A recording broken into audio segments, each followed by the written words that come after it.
Il y a bien longtemps et très loin d'ici, dans un monde enchanté, au-delà des mers, vivaient des rois et des reines, des princes et des princesses, de bonnes fées et de méchantes sorcières, de féroces géants et de gentils nains.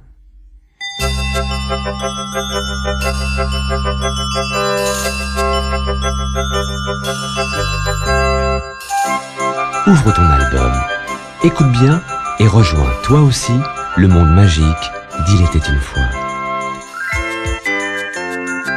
Dès que tu entends, tourne la page. Le vieux sultan.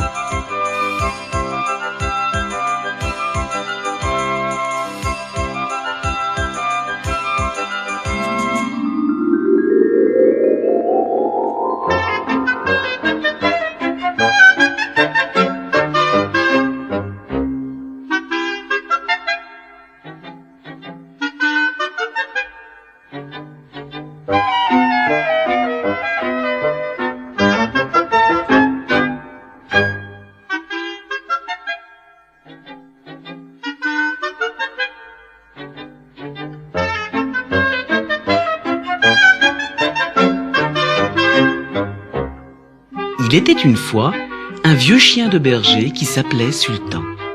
Il vivait dans une ferme avec ses maîtres. Sultan aimait beaucoup sa vie à la campagne. Il passait son temps à surveiller les moutons dans le pré, confortablement allongés au soleil. Il était un peu paresseux et ne courait plus très vite, parce qu'il était très vieux. Mais il était tellement gentil. Un jour, le berger appela sa femme et lui dit à voix basse: « Notre pauvre sultan me cause bien du tracas. Il a perdu presque toutes ses dents et ne nous sert plus à grand-chose. Il n'est même plus capable de courir derrière les moutons. Un vieux chien qui laisse jouer les papillons sur son nez, ce n'est pas sérieux. Il n'y a pas de quoi impressionner un voleur. Je crois qu'il vaudrait mieux l'abattre d'un coup de fusil. Je le ferai demain matin. » En entendant ces cruelles paroles, la femme du berger se mit à pleurer. Elle pleura tellement que la laine qu'elle filait fut complètement détrempée par ses larmes. « Comment oses-tu dire des choses pareilles ? Comment peux-tu envisager de tuer notre bon sultan ?» dit-elle à son mari. « Il nous a loyalement servi durant de longues années. Nous avons le devoir de prendre soin de lui jusqu'à ce qu'il meure de vieillesse. »« Tu n'es pas raisonnable, » répondit le berger. « Sultan ne peut plus nous protéger, ni contre les loups, ni contre les voleurs qui rôdent dans la forêt. Je suis désolé, mais ma décision est prise. Demain, je mettrai fin à sa vie. »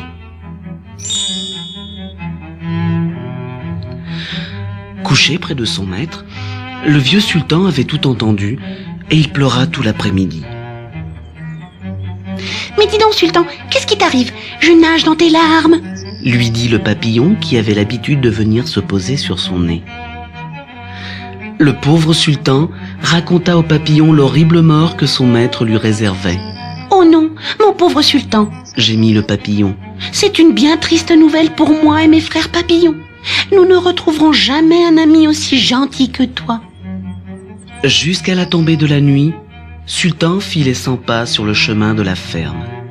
Son cœur était lourd de chagrin et il n'arrivait pas à se décider à rentrer se coucher aux pieds de son maître. « Je vais aller passer ma dernière nuit avec mon vieux copain le loup, » se dit-il. « Il me remontera peut-être le moral. » Et il se dirigea clopin-clopant vers la forêt.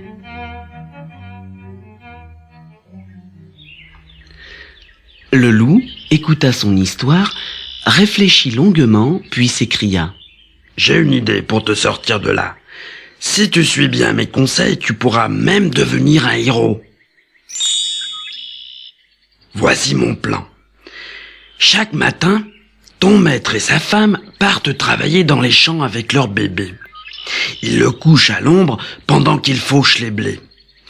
Imaginons maintenant que j'arrive, moi le loup. J'emporte la petite et l'abandonne dans la forêt.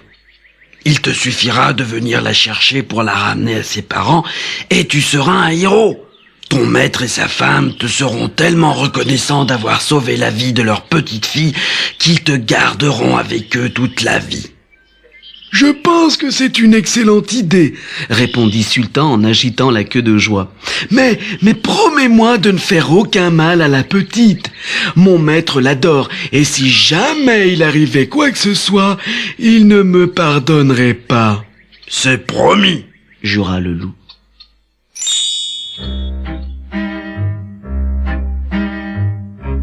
Le lendemain matin, Sultan et le loup mirent leur plan à exécution. Pendant que le berger et sa femme travaillaient dans les champs, le loup emporta tout doucement le bébé dans sa gueule et s'enfuit dans la forêt. « Au secours! Au secours !» hurla la bergère. « Sultan, vite, rattrape ce loup !» cria le berger. Clopin clopant, le vieux sultan fonça sur les traces du loup en reniflant et en aboyant comme un diable. Pendant ce temps, la petite fille prit peur et se mit à pleurer. Elle n'avait pourtant aucune raison d'avoir peur. Le loup la traitait avec douceur et faisait très attention de ne pas la perdre ou de la mordre. Il cheminait lentement pour laisser à Sultan le temps de le rattraper. Une fois arrivé dans la forêt, il déposa doucement le bébé dans l'herbe et lui parla gentiment. « Ne pleure pas, petite fille, tu n'as pas à avoir peur de moi. Quand tu seras grande, tu comprendras que nous avons sauvé la vie de Sultan. Tu passeras des heures heureuses à jouer avec lui, tu verras, c'est le plus gentil chien du monde. » La petite fille se calma et fit un sourire à travers ses larmes.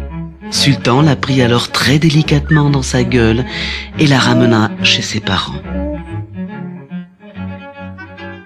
En le voyant arriver avec leur bébé, le berger et sa femme se mirent à danser dans les champs. « Comment pouvons-nous te remercier, mon brave sultan ?» dit le berger. « Femme, prépare un dîner de roi pour notre courageux chien de garde. » Maintenant, retourne la cassette.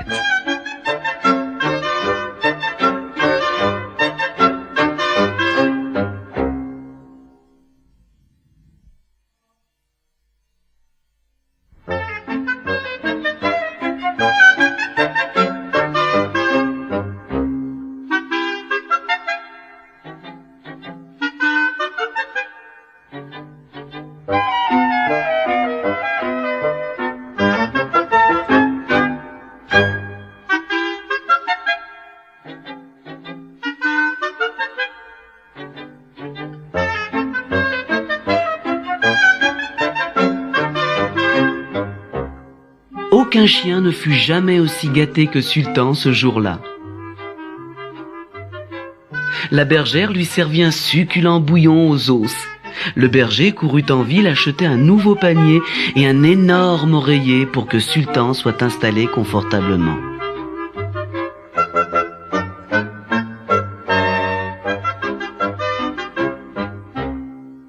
Tout l'après-midi, le vieux chien fut couvert de baisers et de câlins.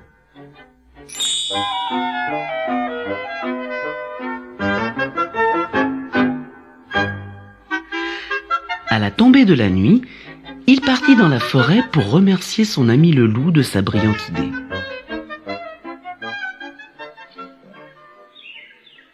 « Je suis heureux que tu sois venu me remercier, mon vieux sultan, » lui dit le loup en sortant de sa tanière. « Je sais que tu n'es pas un ingrat et que tu te doutes que maintenant, c'est à toi de me rendre un service. »« Je t'écoute, » répondit Sultan. « Après tout, c'est un prêté pour un rendu, n'est-ce pas ?» Voilà, c'est très simple en vérité, dit le loup. Depuis un moment déjà, j'ai une énorme envie de goûter un des appétissants moutons de ton maître.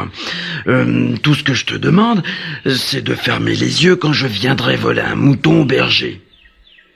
Ne sois pas sot, tu sais très bien que je ne peux pas désobéir à mon maître, s'écria le vieux sultan.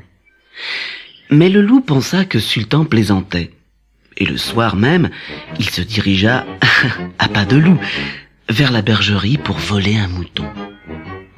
Malgré son grand âge, Sultan avait encore l'ouïe fine et il entendit le loup approcher. Aussitôt, en bon chien de berger, il avertit son maître en aboyant furieusement. Au moment précis où le loup allait s'en prendre à un mouton, le berger surgit derrière lui avec une grande cravache. Terrifié, le loup s'enfuit dans la forêt.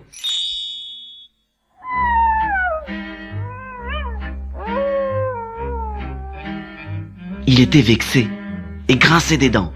Ce chien ne méritait pas mon amitié. Il m'a joué un mauvais tour, mais je vais me venger.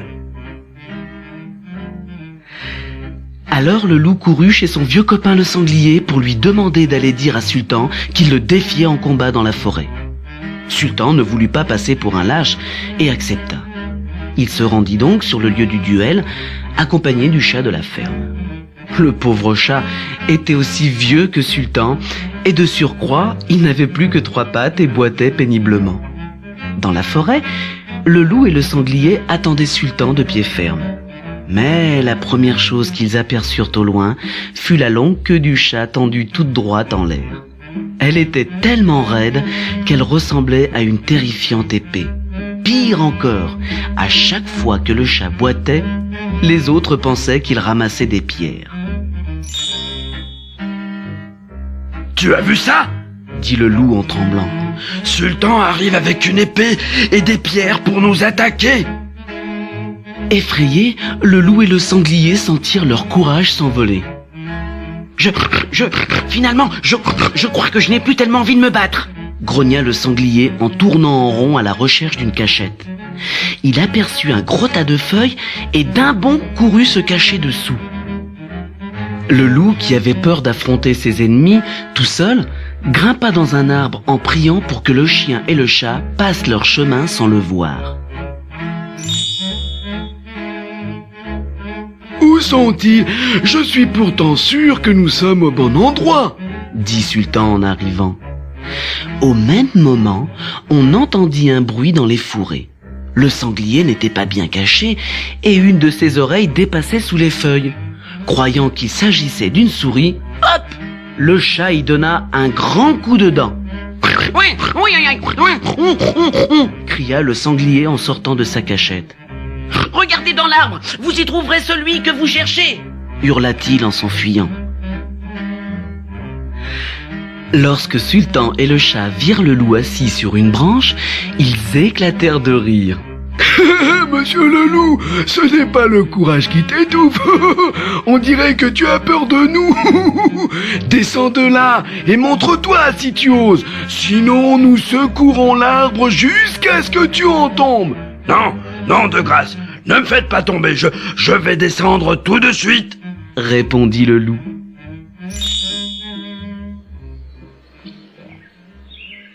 Quand il aperçut le vieux sultan avec le peu de dents qui lui restait dans la bouche et le chat à 3 pattes, le loup fut honteux et confus.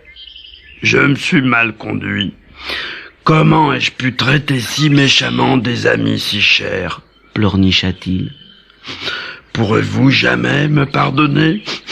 Oh, nous ne sommes pas rancuniers, répondit Sultan.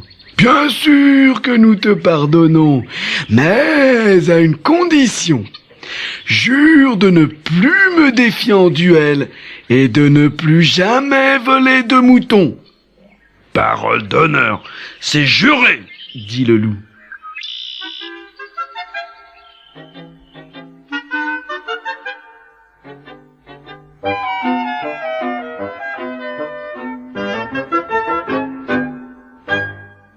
Il tint parole. Et depuis lors, le chat, le chien, le loup et le sanglier sont restés bons amis.